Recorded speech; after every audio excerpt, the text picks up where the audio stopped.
Hana mến chào cô bác, anh chị và các bạn. Lần trước Hana có chia sẻ bánh trái đào được làm từ đậu xanh, được rất nhiều cô bác, anh chị và các bạn yêu thích. Với tạo hình lần này từ bột nếp, mình sẽ làm món chè trôi nước vừa ngon vừa đẹp vừa mềm dẻo để cúng vào đêm giao thừa, mang lại ý nghĩa may mắn và thịnh vượng cho đầu năm mới. Để chuẩn bị phần nhân thì mình sẽ dùng 65g đậu xanh cà, ngâm cho mềm, sau đó rửa sơ lại một lần nữa cho thật là sạch. Cho đậu vào son, thêm vào 400ml nước, nấu cho tới khi đậu sôi. Khi nấu đậu, cô bác, anh chị và các bạn để ý đừng để đậu trào ra ngoài, kẻo bị dơ bếp. Sau khi đậu sôi, nấu thêm 5 phút nữa. Sau đó chắc bỏ hết phần bọt và phần nước trong nồi. Mình làm như vậy thì nhân của mình không bị hôi, giữ được lâu và rất là thơm. Khi chắc hết nước xong, cho son đậu trở lại bếp, dàn đều ra, để nắp lại, nấu ở lửa nhỏ thêm 5 phút nữa, hoặc cho tới khi đậu xanh mềm hoàn toàn thì tắt bếp. Khi đậu vẫn còn nóng, mình sẽ nghiền nhuyễn đậu ra.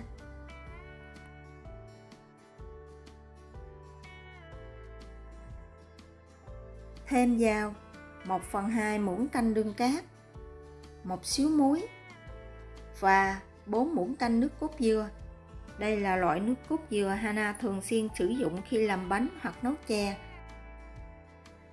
Mình sẽ tiếp tục nấu đậu xanh ở lửa vừa và nhỏ khoảng 5 phút nữa, hoặc cho tới khi hỗn hợp đậu sệt lại, không dính nồi nữa là được.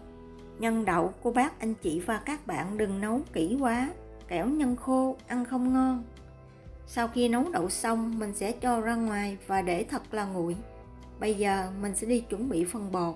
Bột nếp thì Hana sử dụng 150g, thêm vào 1/4 muỗng cà phê muối và rây đều cho hỗn hợp bột được mịn. Để bột nếp qua một bên, trong một cái son nhỏ cho vào 15g bột gạo, 1,5 muỗng canh dầu ăn và 75g nước. Mình sẽ khuấy đều hỗn hợp bột này cho thật là hòa quyện. Và bắt lên bếp nấu ở lửa vừa và nhỏ, vừa đun vừa khuấy cho tới khi hỗn hợp sệt lại. Bột này cô bác, anh chị và các bạn mình khuấy giống như là bột ăn của em bé.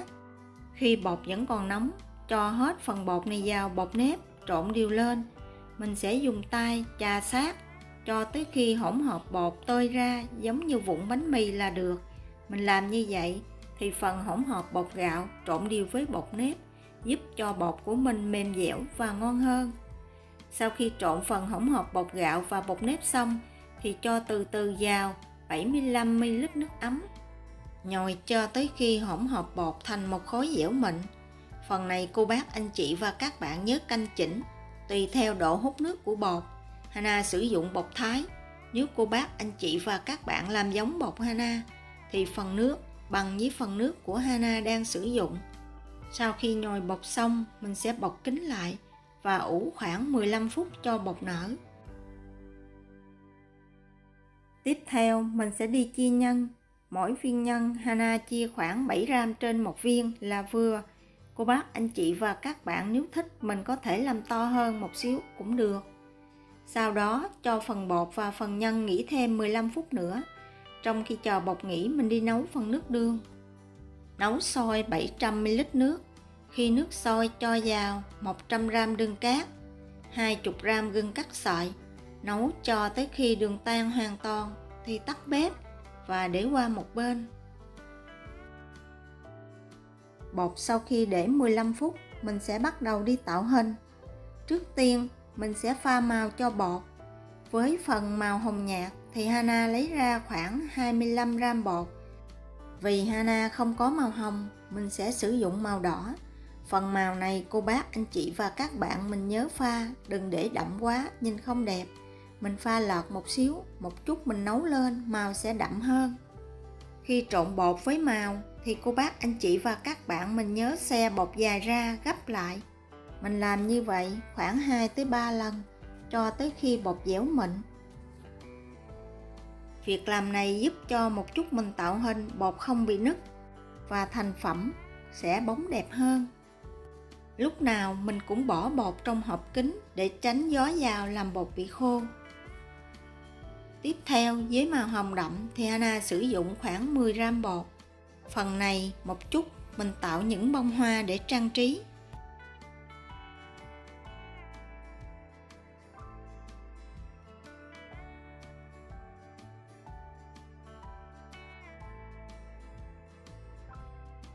Màu vàng thì mình pha khoảng 5 gram bột. Màu này một chút mình làm nhụy hoa.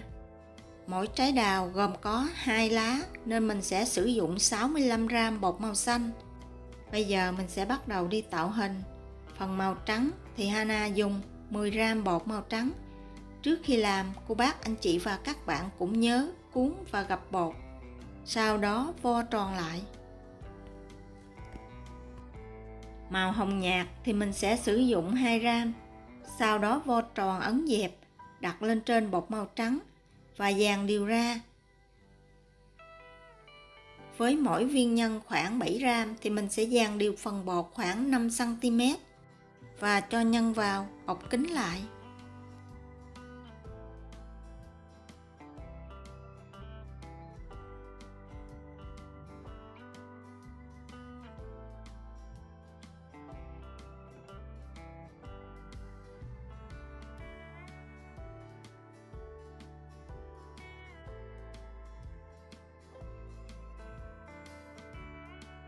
Phần màu hồng thì mình sẽ quay lên, màu trắng hướng xuống dưới.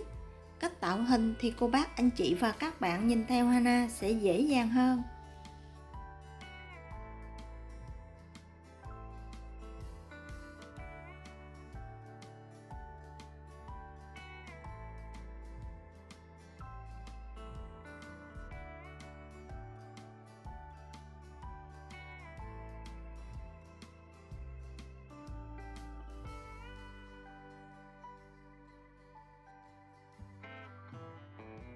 Để làm phần lá thì mỗi lá Hana sử dụng khoảng 2 gram bột.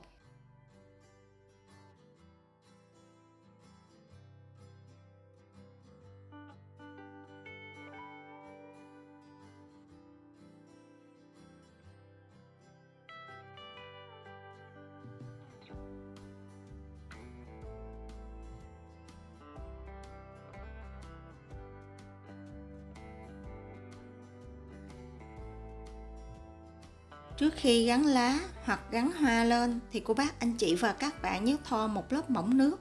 Mình làm như vậy giúp cho bột dính lại với nhau.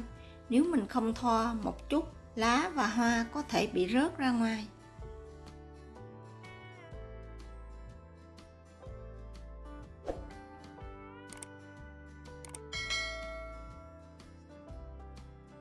Và đây là trái đào Hana vừa tạo hình xong, nhỏ nhỏ, trông rất là dễ thương.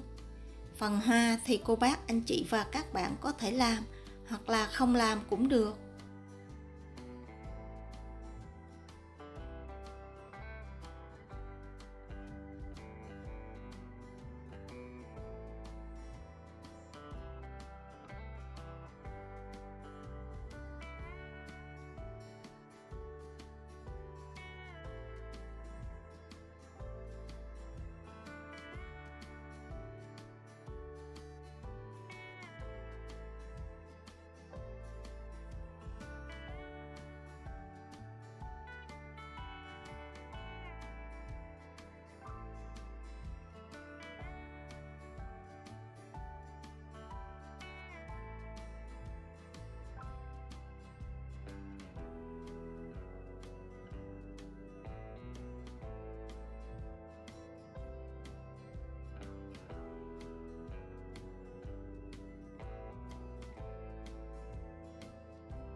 Khi tạo hình xong, mình cũng nhớ bọc kín những trái đào này lại để tránh bột bị khô.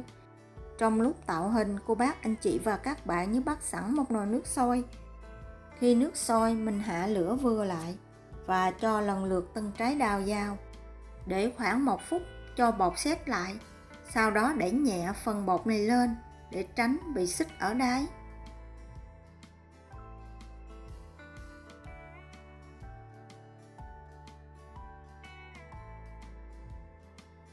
Và nấu ở lửa vừa cho tới khi những phần bột này nổi hẳn lên mặt nước.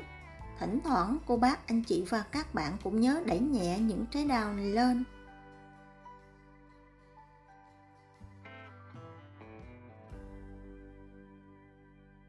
Sau khi những trái đào nổi hẳn lên mặt nước, lúc này bột đã chín. Mình để thêm khoảng 2 phút nữa. Sau đó vớt phần bột này ra ngoài tô nước lạnh đã chuẩn bị trước. Và để khoảng 5 phút cho bột nguội bớt. Sau 5 phút, đun nóng phần nước đường này lên và cho những viên chè trôi nước tạo hình trái đào này vào. Mình nấu thêm khoảng 5 phút nữa, hoặc cho tới khi phần nước này sôi trở lại thì mình tắt bếp.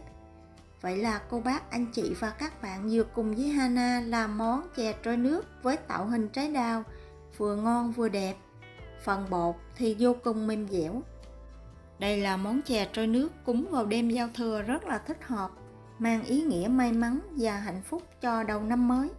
Nếu cô bác, anh chị và các bạn thích cách làm này, nhớ đăng ký ủng hộ kênh của Hana nhé. Hana cảm ơn. Hana kính chúc cô bác, anh chị và các bạn nhiều sức khỏe, nhiều niềm vui và luôn thành công trong cuộc sống.